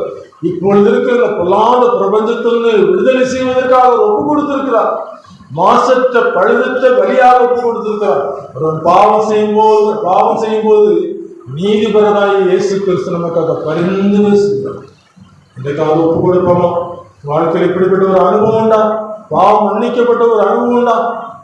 பாவம் மன்னிக்கப்பட்ட ஒரு அனுபவம் இருந்துச்சுன்னா ஒரு கிறிஸ்துவுக்குள் இருந்தால் புது சிருஷ்டியாக இருக்கிற பழைய ஒழிந்து போயின எல்லாம் புதிதான. பழைய ஆதாமின் சாயல் முறித்து விட்டது. சிலுவையிலே என் சரீரத்தை அடைந்து விட்டேன், சிலுவையில் அறையப்பட்டு ஆயுதம் பிழைத்திருக்கிறேன். இனி நான் அல்ல, கிறிஸ்துவே என்னில் பிழைத்திருக்கிறார். கொடுப்போமா? சிலுவை நோக்கி பார்ப்போமா? இதனால் ஒரு சிலுவை நோக்கி பாருங்க. சிலுவை இயேசு கிறிஸ்து உங்களுக்காக வெண்கல சத்தமா உயர்த்தப்பட்டிருக்கிறார். நோக்கி பார்க்கும்போது தான் ரட்சிப்பு கிடைக்கும். அதோட ஜோம் பண்ணும்போது அற்புதங்கள் நடக்கும். அது கிடைக்க வேண்டிய ஆசீர்வாதங்கள் கிடைக்கும். ஏன்னு சொன்னா இயேசு சொல்லியிருக்கார், கேளுங்கள் அப்பொழுது உங்களுக்கு கொடுக்கப்படும், தட்டுங்கள் திறக்கப்படும் என்று சொல்லப்படும், தேடுங்கள் கண்டடைவீர்கள். எங்க தட்டணும்? பரலோக ராஜ்யத்தை தட்டணும். நமக்கு வாசல் திறக்கணும். ஒரு மனுஷன் பூமி இருக்கும்போது கேட்டான், நித்திய ஜீவன சொந்தத்துக்கு வேணும் என்ன செய்யணும்னு கேட்கான். ஆண்டவர் சொல்றாரு, அப்படியெல்லாம் கை கொண்டு இல்லை சிறுவயதிலிருந்தே கை கொண்டு இருக்கிறேன் அப்படிங்கிறான். திருப்பி ஆண்டவர் சொல்றாரு, அவன்கிட்ட அன்பு கூர்ந்து சொல்றாரு, உனக்கு நிறைய ஆஸ்தி இருக்கு, உனக்கு உண்டாக எல்லாத்தையும் விட்டு தற்கொலை கொடுத்து உலகத்தை வெறுத்து பின்பு பரலோக ராஜ்யத்துக்குள்ள பிரவேசித்தான். துக்கத்தோடு போய்விட்டான். பரலோக ராஜ்யத்துக்குள்ள பிரவேசித்தா நித்திய நித்திய காலமா இருக்கலாம். போக்கிரிகள் புரளிக்கார போய் ஒழிப்பாரே, போக்கிரிகள் புரளிக்கார போய் ஒழிப்பாரே,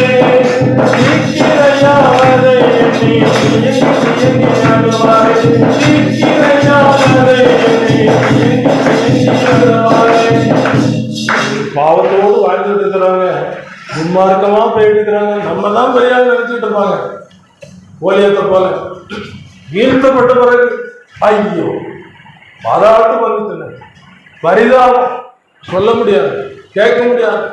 கேட்டா கேட்காது, காலம் முடிந்து விட்டது. இன்னைக்கு கேட்கலாம். கேட்டாச்சுன்னா இயேசுக்கு இந்த உலகத்துல எப்படி வருவோம்? கோடா கோடி தூதரவரோடு வருவார், கோடா கோடி தூதரவரோடு வருவார், கோட நடுங்கிரமே வானலோகம் நடுங்கிரமே, கோட நடுங்கிரமே வானலோகம் நடுங்கிரமே. எப்போ என்ன இயேசுராஜ் எப்போ வருவார், எப்போ என்ன இயேசுராஜ் எப்போ வருவார், எப்போ எப்போ என்று ரகம் ஏங்கி ஏங்கி தவிக்கிறது, எப்போ எப்போ என்று ரகம் ஏங்கி ஏங்கி தவிக்கிறது. இயேசு கிறிஸ்துவை ஏற்றுக்கொண்ட உடனே உள்ளத்தில் ஒரு மாற்றம் கிடைக்கும். வாழ்க்கையில் அப்படிதான். இயேசுவை ஏற்றுக்கொண்ட பிறகு அவர் நோக்கி பார்த்து கண்ணீர் விட்டு பாவங்களை அறிக்கை செய்து அதுக்கு ஒரு பாவங்களை அந்த மோட்ச பிரயாணி சிலுவகிட்ட போனவனே நீங்க பார்த்தல இதை உங்களுக்கு நீங்கின உடனே ஒரு விடுதலை ஃப்ரீயான மாதிரி ஆயிடுச்சு, விடுதலை பெற்ற மாதிரி ஆயிடுச்சு. அப்போ ஒரு சந்தோஷம். ஊழியத்துல கடந்து வரும்போது ஒரு அருமையான அண்ணன் என்ன அழைக்கும்போது சொன்னாங்க, தம்பி ஒரு தாய்க்கு ஒரு சின்ன பையன் கடைக்கு ஒரு சாமான் வாங்கி கொடுத்தானா அவன் மேல அன்பு கூர்ந்து தாய் அவனுக்கு ஒரு ஸ்பெஷலா ஒரு சத்தான காரியங்களை ஒரு முட்டையை போட்டு கொடுப்பாங்க, ஒரு அன்பான ஒரு ஆகாரத்தை கொடுத்து அவனை சந்தோஷப்படுத்துவாங்க. இதே மாதிரி ஆண்டவருக்காக கடந்து வரும்போது சந்தோஷம் கிடைக்கும். இயேசுவுக்கையெல்லாம் பாடும் என்னும் தகித, இயேசுவுக்கையெல்லாம் பாடும் என்னும் தகித, சுத்த பரிசுத்தரெல்லாம் துள்ளி சாடி பாடுவார், சுத்த பரிசுத்தரெல்லாம் துள்ளி சாடி பாடுவார். துள்ளி சாடி பாடும் என்ன சொல்றோம்? பாட ஒரே ஒரு வசனத்தை மாத்திரம் வாசித்து ஒப்பு கொடுக்க போகிறோம். 2 தெசலோனிக்கேயர் 2 தெசலோனிக்கேயர் 1 அதிகாரம் 8ஆம் 9ஆம் வசனத்தில் சொல்லப்பட்டிருக்கிறது. 8ஆம் 9ஆம் 10ஆம் வசனம் சொல்லப்பட்டு வாசிக்கிறேன். கர்த்தராகிய இயேசு தமது வல்லமையும் தூதரோடும் ஜுவாலித்து இருக்கிற அக்கனியோடும் வானத்திலிருந்து வெளிப்படும் போது அப்படி ஆகும். அந்நாளிலே தம்முடைய பரிசுத்தவான்களில் மகிமைப்படத்தக்கவராயும் நீங்கள் எங்களுடைய சாட்சியை விசுவாசித்தபடினாலே உங்களிடத்திலும் விசுவாசிக்கிறவர் எல்லாஇடத்திலும் ஆச்சரியப்படத்தக்கவராயும் அவர் வரும்போது அவர்கள் கர்த்தருடைய சன்னிதானத்திலிருந்தும் அவருடைய வல்லமை பொருந்திய மகிமையிலிருந்தும் நீங்களாகி நித்திய அழிவாகிய தண்டனையை அடைவார்கள். அதாவது இதை குறித்து அதிகமாக சிந்திக்கும் போது 1ஆப்புல பாஸ் பண்ணி 2ஆப்பு போகும்போது நீ எல்லாம் அங்கே வான்னு சொல்லி பேரை வாசித்து அப்படின்னு செஞ்சுருவாங்க, விட்டுருவாங்க. அப்போ பெயிலானவன் எப்படி இருப்பான்?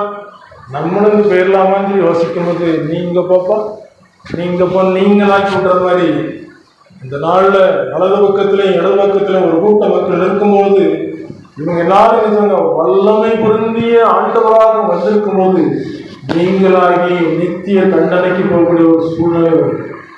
ஏன் உங்களை யாரு? இயேசு ஏற்றுக்கொள்ளாதவங்க, இயேசு நினைக்காதவங்க, மனதில் ஏற்றுக்கொள்ளாம மனம்போடு வாழ்ந்தவங்க, மனம்போடு வாழ்ந்து வாழ்க்கையை முடித்துக் கொண்டவங்க. ஒப்பு கொடுப்போமா? முழங்கால் படியிட முடிந்தவங்க முழங்கால் படியிடுங்க. நம்முடைய ஆண்டவராக இயேசு கிறிஸ்து இன்றைக்கும் இரக்கமுள்ளவராக, ஏன்னா நமக்காக ஒப்பு கொடுத்திருக்கிறார், நமக்காக அடிக்கப்பட்டிருக்கிறார், நமக்காக நொறுக்கப்பட்டிருக்கிறார். அன்பான சிலுவையில தொங்கி உயிரை கொடுத்து 3ஆம் நாள் உயிரோடு இருந்திருக்கிறார். திரும்ப இந்த உலகத்துக்கு உயிரோடு நம்மை உயிர்ப்பிக்க வரப்போகிறார். உயிர்த்தெழுந்த முதலாம் உயிர்த்தெழுதலில் பங்குள்ளவன் பாக்கியவான் பரிசுத்தவான் சொல்லப்பட்டிருக்கு. இதை இயேசுவை ஏற்றுக்கொண்டீங்கன்னா உங்களால முடியாது பரிசுத்தமா இருக்கு. உங்க பாவத்தை மன்னிக்கிற இயேசு உங்களுக்குள்ள பரிசுத்தாவை தந்து இப்படிப்பட்ட ஒரு பரிசுத்தத்துக்கு நேராக நடத்தி கொண்டே இருப்பார். முடிவோ நித்திய ஜீவன் வாழப்போகிறேன் என்று சொல்லக்கூடிய ஒரு சந்தோஷமான ஒரு துக்கமான இடமல்ல, சந்தோஷமான இப்ப கொடுப்பீங்களா? சிலுவை மாத்திரம் நோக்கி பாருங்க. இயேசுவே, என் அன்பு கூர்ந்திருக்கிறீங்க, விசுவாசிக்கிறேன், ஆத்மாவில் கரைப்பட்டு இருக்கிறேன், நிறைய கரைப்பட்டு இருக்கிறேன், எனக்கு தெரியல, எனக்கு நீங்க சொல்லித்தாங்க, பாவக்கரையெல்லாம் நீக்கித்தாங்க, பாவத்தின் பலன் நரகம், அதிலிருந்து நான் காப்பாற்றப்படணும். கொஞ்சம் கண்ணீர் கூட்டி கேட்பீங்களா? ஏன்னு சொன்னா நம்ம ஆத்மா பாதாளத்துக்கு போயிட்டுனா அந்த ஐஸ்வர்யவான் ஒரு சொட்டு தண்ணி எனக்கு லாசம் அனுப்பியான் விரல் அந்த நாக்குல நினைவு நுனியில அந்த கொஞ்சம் ஒரு சொட்டு தண்ணி கிடைச்சா எனக்கு கொஞ்சம் நல்லா இருக்குமே, இந்த அக்னிக்குள்ள இருந்து வேதனைப்படுறனே அப்படின்னு சொல்லி கெஞ்சினான். மறுக்கப்படுகிறது, மறுக்கப்படுகிறது. அந்த ஏற்கனவே இந்த பூமியில் இருக்கும்போது சொல்லிட்டார், இங்கே புழு சாகாமல் அக்னி அவியாமலும் இருக்கும் சொல்லிட்டார். மீட்கப்பட்டவர்கள் ஆனந்த கழிப்புடன் சியோனுக்கு வருவார்கள், நித்திய மகிழ்ச்சி அவர்கள் தலைமையில் இருக்கும், சந்தோஷம் மகிழ்ச்சி அடைவார்கள், சஞ்சலமும் தவிப்பும் ஓடிப்போம். இன்றைக்கு இயேசுவை ஏற்றுக்கொள்வீங்களா? உள்ளத்துக்குள்ள இடம் கொடுப்பீங்களா? திறந்து கொடுப்பீங்களா? இயேசுவண்டை வந்திடுவாய், பாவங்கள் நீங்கி ரட்சிப்படைந்திடவே. இயேசுவண்டை வந்திடுவாய், பாவங்கள் நீங்கி ரட்சிப்படைந்திடவே.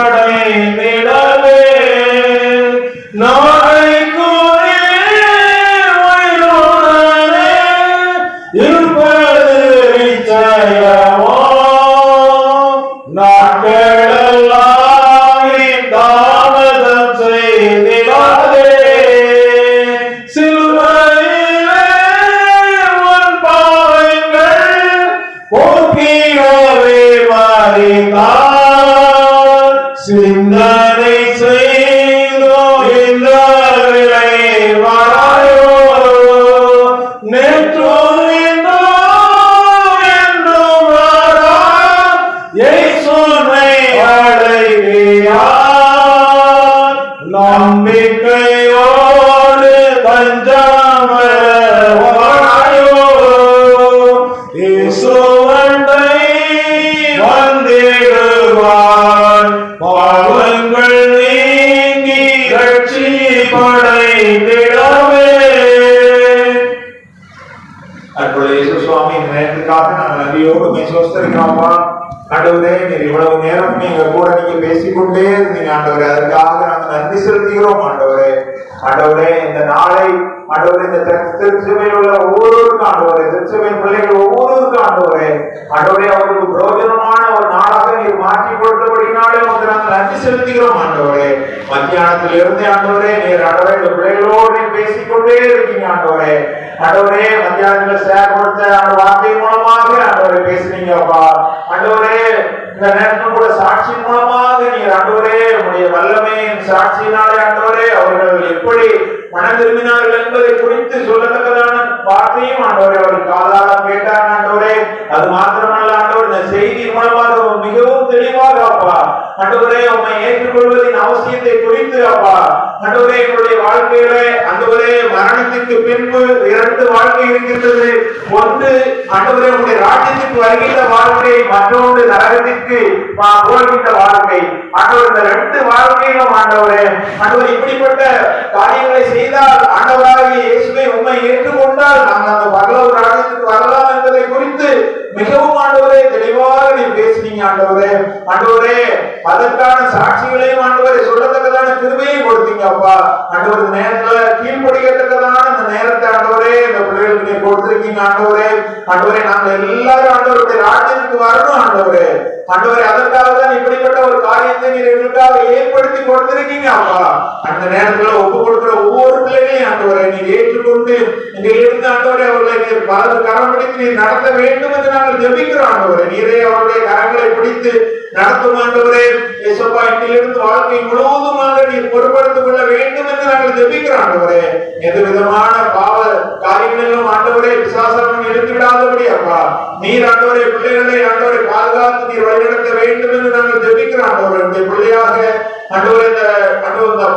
ரட்சிப்பின் நிச்சயத்தை பெற்றவர்களாக ஆண்டவரை வாழத்தக்கதான கிருபையை இந்த இடத்துல ஆண்டவர்கள் ஒளிபெருக்கி மூலமாக கேட்டு கொண்டிருக்கிற ஒவ்வொருவருக்கும் ஆண்டவரே அப்பேற்பட்ட அனுபவத்தை கொடுத்து ஆண்டவரே சந்தோஷத்தையும் சமாதானத்தையும் கொடுத்து ஆண்டவரே நீர் அவர்களை ஆசீர்வதித்து வழிநடத்த வேண்டும் என்று நாங்கள் ஜெபிக்கிறோம் அப்பா.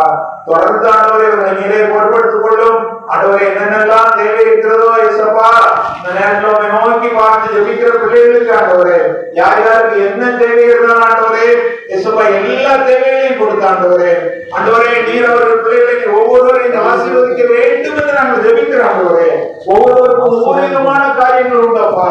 ஆண்டவர் யார் யாருக்கு என்ன தேவை இருந்தாலும் ஆண்டவரே நீர் ஆண்டவரே அருள் செய்த ஆண்டவரே ஆசீர்வதித்து வழிநடத்தும் ஆண்டவரே. சிங்க குட்டிகள் தாழ்ச்சியடைந்து பட்னியாக கிடக்கும் கர்த்தரை தேடுகிறவங்க ஒரு நன்மை குறைபடாது என்று நம்மளுடைய வேதத்தில் வாசிக்கிறது போல அப்பா ஒரு நன்மையை குறைபடாதபடி ஆண்டவரே நீர் ஆண்டவர் ஒவ்வொருவரையும் நீர் பொறுப்படுத்திக் கொள்ள ஆண்டவரே.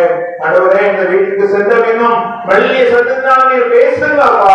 நீரே பேசி உங்களுடைய பிள்ளைகளோடு ஆண்டவரே அவர்கள் உங்களுடைய அந்த ரட்சிப்பின் அனுபவத்தில் ஆண்டவரே இன்னும் உறுதியாக ஆண்டவரே இந்த அனுபவத்தை பெற்றுக்கொண்டு வாழத்தக்கதான கிருபையை கொடுத்தரணும். துதிகனமான எல்லா விதமும் நமக்கே செலுத்துகிறோம். இயேசு கிறிஸ்துவின் மூலமாக ஜெபம் கேளும் நல்ல பிதாவே, ஆமென்.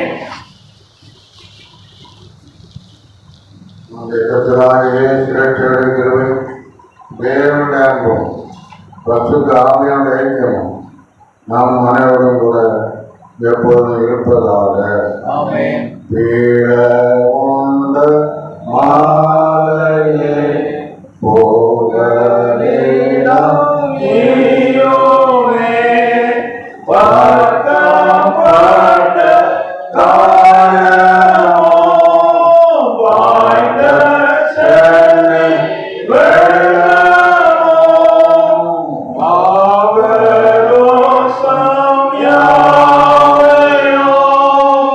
Neko